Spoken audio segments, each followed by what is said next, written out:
भगवान ने अर्जुन को संबोधित किया। जब अर्जुन ने इस बात का निश्चय कर लिया, अपना मन बना लिया कि युद्ध नहीं करना है, मैं वापस लौट जाऊंगा, जंगल में जाकर के भक्ति करूंगा और अकेले में रह जाऊंगा, बाकी सारा जीवन लोगों से नहीं मिलूंगा, परंतु अपने पितामह दादा इस प्रकार के गुरु भाइयों की हत्या का कारण नहीं बनूंगा। एक राज्य के लिए इतनी हत्या करना ठीक नहीं है। और ऐसा विचार करके उसने भगवान से कहा कि मेरे रथ को वापस ले चलिए। तब भगवान बतलाते ही इस बात, वास्तविक रूप से एक बात पर ध्यान देने के योग्य है। महाराज ययाति के कुल में महाराज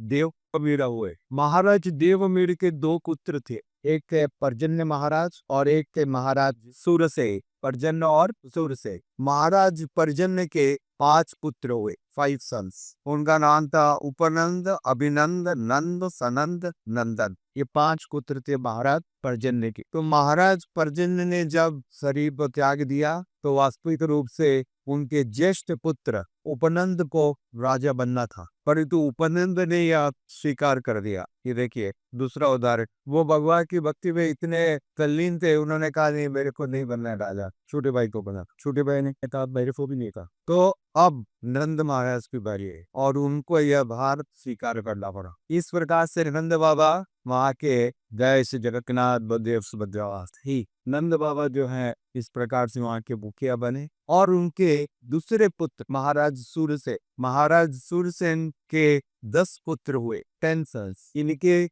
महाराज पर्जन्य के कितने थे?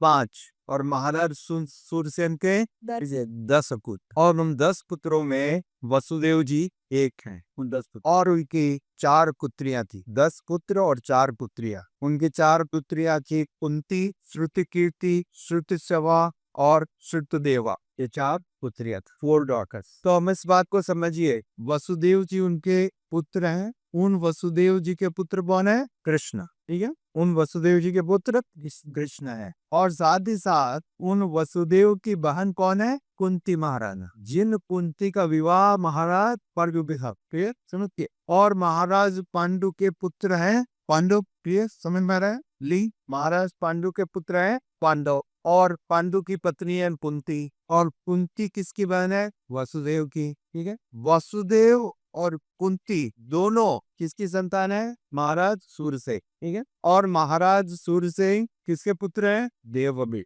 ठीक है, देववीर के पुत्र हैं पर्जन्य और सूरसेन। क्या बेटी ये जिनोलॉजिकल ऑर्डर परंपरा आ रही है। तो आप पांडव कुंती पुत्र है। ठीक है, पांडव कुंती पुत्र है और इनकी माँ वसुदेव की बहन है। क्लियर? इनकी माँ वसुदेव की बहन है। और साथ ही साथ इनके जो माँ है कुंती महारानी, वो वसुदेव की बहन है। और वसुदेव के पुत्र कौन है? कृष्ण। क्लियर? वसुदेव के पुत्र कृष्ण। तो आप देखिए कृष्ण और अर्जुन दोनों एक फैमिली के हुए कि नहीं? हाँ भाई, इनके पिता उनकी माता के भाई है, बुआ हुए। राइट, पिता की बहन क्या हुई? बुआ का बेटा भाई हुआ। क्लियर? समझ में आ रहा है? तो कृष्ण उसको कहते हैं हे प्रतापपुत्र। अर्जुन नहीं कहते प्रतापपुत्र का। प्रतापपुत्र का मतलब उसको याद दिलाया कि तुम मेरे वंश के हो और क्षत्रिय वंश के हो। क्षत्रिय का सिर्फ 2 धर्म होता है, या तो युद्ध भूमि में मृत्यु को प्राप्त करना और या फिर विजय को प्राप्त करना। और क्षत्रिय मतलब सदैव धर्म की रक्षा के लिए तत्पर। अब उसमें ये सेंटिमेंट्स, ये जो विचार है कि ये मेरे दादाजी के समान है, ये मेरे पिताजी के समान है, ये मेरे भाई के समान है, ये तो मामा है, सपुनी मामा। ठीक है, दादाई के भाई है वो।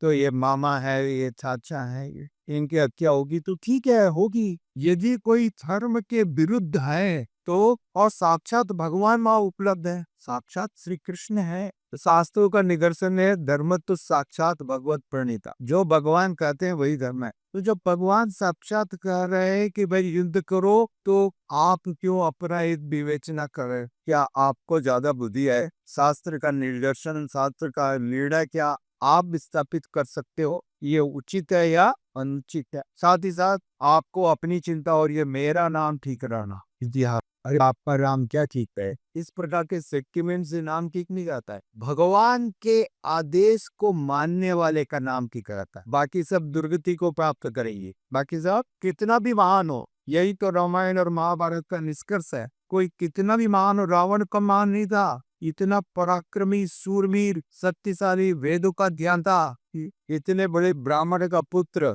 इतना यशस्वी, मंत्र तंत्र विशारदा, ठीक है, सब जानता था। यहाँ करके ऐसा भी वर्णन है कि भगवान रामचंद्र जी ने रावण को अपना पुरोहित भी बनाया था। ऐसा भी उल्लेख आता है किसी किसी रामायण में। तो इतना विद्वान का तभी बनाया, पर तो परिणाम क्या हुआ? दुर्गति को प्राप्त। क्यों? भगवान के आदेश के विरुद्ध में। जो कोई भी भगवान के आदेश, भगवान के निर्देश के विरुद्ध जाएगा, वो दुर्गति को प्राप्त करेगा, ये निश्चित है। इसमें कोई संदेह की बात नहीं, निश्चित है। और जो कोई भगवान के आदेश का पालन करेगा, भगवान के आदेश के अनुसार चलेगा, उसका गुणगान आता। ऐसा लग सकता है शुरू में कि भाई ये तो देखो, ये तो पूरा हार गए, पराजित हो गए, लज्जित हो गए। नहीं, प्रतीक्षा कीजिए, प्रतीक्षा कीजिए, निर्णय देखिएगा। अभी पहले से कंक्लूड मत कीजिए, ठीक है ना। पहले से आप देखिए, प्रतीक्षा की, क्योंकि भगवान ने बता दिया, कुंती या प्रतिजाना ही न में भक्त्या निष्पनश्यति।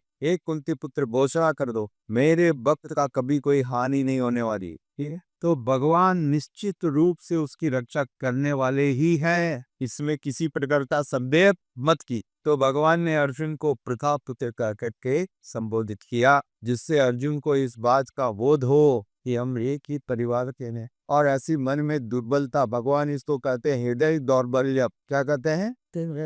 हाँ, ये उदारता नहीं है, ये दया नहीं है, झूठी दया है। ये क्यों उत्पन्न हुई? देहात्म बुद्धि के कारण। इस दया का कारण क्या है? देहात्म, इसलिए झूठी है। ऐसा मत कहिएगा कि भगवान कहते हैं दयालु रहना चाहिए। भगवान का आदेश है प्रत्येक जीवात्मा के प्रति दया का भाव रहना चाहिए। भगवान चैतन्य महाप्रभु ने बता दिया, जीवे दया नामे रुचि वैष्णव सेवा। 3 स्टैंडर्ड प्रिंसिपल है वैष्णव के। प्रत्येक प्राणी मात्र, प्रत्येक भूत, प्रत्येक जीवात्मा के प्रति दया का भाव रहना चाहिए, इसमें कोई संदेह नहीं है। परंतु ये जो दया अर्जुन दिखा रहे थे भीष्म पितामह के प्रति और सौम्यदत्त, भूरी श्रवा, ऐसे बड़े बड़े द्रोणाचार्य, इन सब के प्रति वास्तविक रूप से दया नहीं, इसको दया नहीं करते। ये शास्त्रों का उल्लंघन है, ठीक है। इस अंतर को समझना पड़ेगा, दया क्या है और व्यतिक्रम क्या है। क्योंकि अर्जुन देहात्म बुद्धि के कारण सोच रहा है ये सब मेरे परिजन है, मैं ये शरीर हूँ और ये मेरे शरीर के संबंधी है।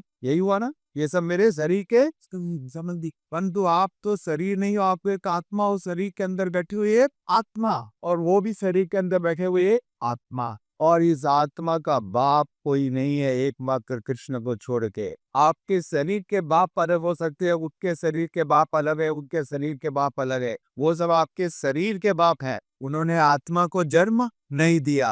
आत्मा तो भगवान ने भेजी है, आत्मा तो भगवान का अंश है, आत्मा भगवान का अंश। तो इसलिए भगवान श्री कृष्ण ने ये भगवद गीता का ज्ञान दिया अर्जुन को। अर्जुन, इस क्षुद्र दुर्बलता को प्राप्त मत हो, अपने वास्तविकता को समझो। आप एक आत्मा हो और आत्मा के धर्म का अनुशीलन करो। अभी ये जो इन्होंने पाप कार्य किया है, जघन्य कार्य किया है, जघन्य है ना। एक स्त्री को राजसभा में नंगा करने का प्रयास करना जघन्य है। हाँ, यस, राजसभा में, वो भी इतने विद्वान लोग वहां बैठे हुए हैं, समझदार लोग बैठे हुए हैं, तो ये तो जघन्य है ना।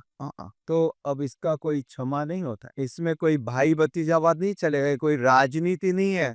आजकल राजनीति में हम देखते हैं लोग, ठीक है ये मेरा बेटा है, ये मेरी बेटी है, ये मेरा दामाद है, मेरा, ठीक है, 7 पूर्ण माँ, क्या बोलते हैं, शायद अभी, इसीलिए तो दुर्गति हो रही है, इसीलिए दुर्गति हो रही है। ऐसे नहीं चलेगा भाई, न्याय सबके लिए समान है। तो अर्जुन को भगवान ने यह दिव्य ज्ञान दिया, आत्मा का ज्ञान, और सारे लोगों के लिए अत्यंत आवश्यक है। बाकी सारा ज्ञान आपको दुनिया के सारे स्कूल, कॉलेज, लाइब्रेरी में मिल जाएगा। एक और Apple Johnny Johnny yes papa, सब सीख जाओगे आप। और आजकल तो सीखने की भी जरूरत नहीं है, जो सीख रहा है वो मूर्ख है। चैट जीपीटी, गूगल और एआई आपको सब सिखा देगा, ठीक है, सब सिखा दे। जो नहीं सिखाएंगे वो ये बात है, ये कोई नहीं सिखा सकता, ये प्रामाणिक गुरु सिखाएगा, एक वैष्णव सिखाएगा सर। तो इसलिए ये श्रीमद् भगवत गीता को ध्यान से सुनना और पढ़ना सबसे बड़ी आवश्यकता। इसको सुनने और पढ़ने से हमारा यह जीवन भी सफल होगा और आने वाला जीवन भी सफल होगा।